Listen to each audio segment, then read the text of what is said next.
Hello everyone, welcome to Brilliant EduTech, the best solution ever. ഇന്നത്തെ ക്ലാസ്സിൽ നമ്മൾ discuss ചെയ്യാനായിട്ട് പോകുന്നത് അഗ്രോണമി ആയിട്ട് ബന്ധപ്പെട്ട ചില ഇമ്പോർട്ടൻറ്റ് പോയിന്റ്സ് ആണ്. അപ്പം നമ്മുടെ ചാനൽ പുതുതായിട്ട് കാണുന്ന ആരെങ്കിലും ഉണ്ടെങ്കിൽ മറക്കാതെ തന്നെ ചാനൽ ഒന്ന് സബ്സ്ക്രൈബ് ചെയ്യാനായിട്ട് ശ്രദ്ധിക്കുക. കൂടെയുള്ള ബെൽ ബട്ടൺ അമർത്തുക, അതിൽ ഓൾ എന്നുള്ള ഓപ്ഷനും എനേബിൾ ചെയ്യുക. അപ്പോഴാണ് അടുത്തൊരു വീഡിയോ നമ്മൾ പോസ്റ്റ് ചെയ്യുമ്പോൾ നിങ്ങൾക്ക് ഈസി ആയിട്ട് തന്നെ നോട്ടിഫിക്കേഷൻ ലഭിക്കത്തുള്ളൂ. സോ ആദ്യമേ നമുക്ക് അലീലോപ്പതി എന്താണെന്ന് മനസ്സിലാക്കാം. അലീലോപ്പതി എന്ന് പറയുന്നത് കെമിക്കൽസ് അല്ലെങ്കിൽ എക്സോഡേറ്റ്സ് ഒരു പ്ലാന്റ് പ്രൊഡ്യൂസ് ചെയ്യുന്നത് വഴിയായിട്ടുണ്ടാവുന്ന ചില എഫക്ട്സ് ആണ്. അപ്പോൾ അത് കാരണം തന്നെ മറ്റൊരു പ്ലാന്റിന് ചിലപ്പോൾ ജെർമിനേഷൻ്റെയോ അതിൻ്റെ ഗ്രോത്തിൻ്റെയോ അതിൻ്റെ ഡെവലപ്മെൻറ്റിനെയോ ഒക്കെ എഫക്റ്റ് ചെയ്യാം. ഒരേ ഹാബിറ്റാറ്റിലുള്ള ഒരേ ഏരിയയിലുള്ള വളർന്നു വരുന്ന മറ്റൊരു പ്ലാന്റിനെ ഒരു പ്ലാന്റിൻ്റെ കെമിക്കൽ എക്സോഡേറ്റ്സോ അല്ലെങ്കിൽ അതിൻ്റെ റിലീസ് കാരണം മറ്റൊരു പ്ലാന്റിൻ്റെ ഗ്രോത്തിൻ്റെ ജെർമിനേഷന് ഡെവലപ്മെൻറ്റൽ സ്റ്റേജിനെയൊക്കെ എഫക്റ്റ് ചെയ്യുന്നതിനെയാണ് അലീലോപ്പതി എന്ന് പറയുന്നത്. അലീലോപ്പതി എന്ന് പറയുന്നത് ഒരു ക്രോപ്പ് വീഡ് കോമ്പറ്റീഷൻ അല്ല, മറിച്ച് ക്രോപ്പും വീടും തമ്മിൽ ഒരു ഇൻ്റർഫിയറൻസ് ഉണ്ടാവുന്നതിന് കാരണമാകുന്നുണ്ട്. അതുകൊണ്ട് തന്നെ അവിടെ ഗ്രോത്തിനെ എഫക്റ്റ് ചെയ്യുന്ന രീതിയിൽ ഒരു കോമ്പറ്റീഷൻ ഫോർമേഷൻ നടക്കുന്നുണ്ട്. സോ അലീലോ കെമിക്കൽസ് പ്ലാന്റ്സ് പ്രൊഡ്യൂസ് ചെയ്യുന്നത് എൻ പ്രൊഡക്ട്സ് ആയിട്ടാണ്, ബൈ പ്രൊഡക്ട്സ് ആയിട്ടാണ്, അല്ലെങ്കിൽ ചില മെറ്റബോളൈറ്റ്സ്, സെക്കൻഡറി മെറ്റബോളൈറ്റ്സ് എന്നൊക്കെ കേട്ടിട്ടുണ്ടാവും അല്ലേ.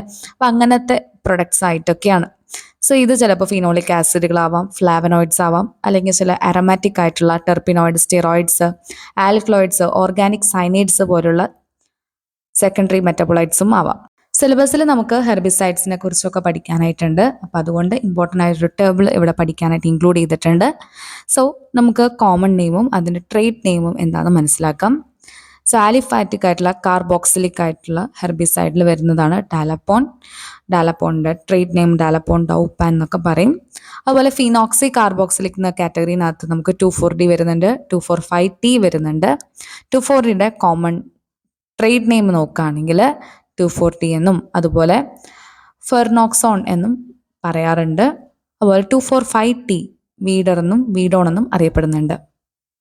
അടുത്തത് ബെൻസോയിക് ആസിഡ് ആണ്. ബെൻസോയിക് ആസിഡും ഒരു ഹെർബിസൈഡ് ആയിട്ട് യൂസ് ചെയ്യുന്നതാണ്. ക്രിസ്റ്റലൈൻ നേച്ചറാണ് ബെൻസോയിക് ആസിഡിനുള്ളത്.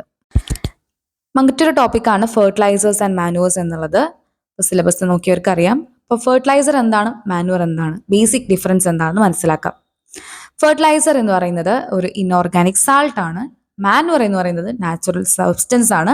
നമുക്ക് കാറ്റിൽ ഡങ്കിൻ്റെ ഡിക്കമ്പോസിഷൻ വഴിയായിട്ടോ ഹ്യൂമൻ വേസ്റ്റിൻ്റെ ഡിക്കമ്പോസിഷൻ വഴിയായിട്ടോ പ്ലാന്റ് റെസിഡ്യൂ അതിൻ്റെ വേസ്റ്റിനകത്തു നിന്നൊക്കെ ഡിക്കമ്പോസിഷൻ നടന്നിട്ട് മാനുവർ എന്ന് പറയുന്ന നാച്ചുറൽ സബ്സ്റ്റൻസ് കിട്ടുന്നുണ്ട്. ഫെർട്ടിലൈസർ കംപ്ലീറ്റ്ലി നമുക്ക് എന്താണ്, ഇൻഓർഗാനിക് ആണ്, ഫാക്ടറിനകത്താണ് പ്രിപ്പയർ ചെയ്യുന്നത്. മാനുവർ നമുക്ക് ഫീൽഡിൽ നമുക്ക് പ്രിപ്പയർ ചെയ്തെടുക്കാവുന്നതാണ്.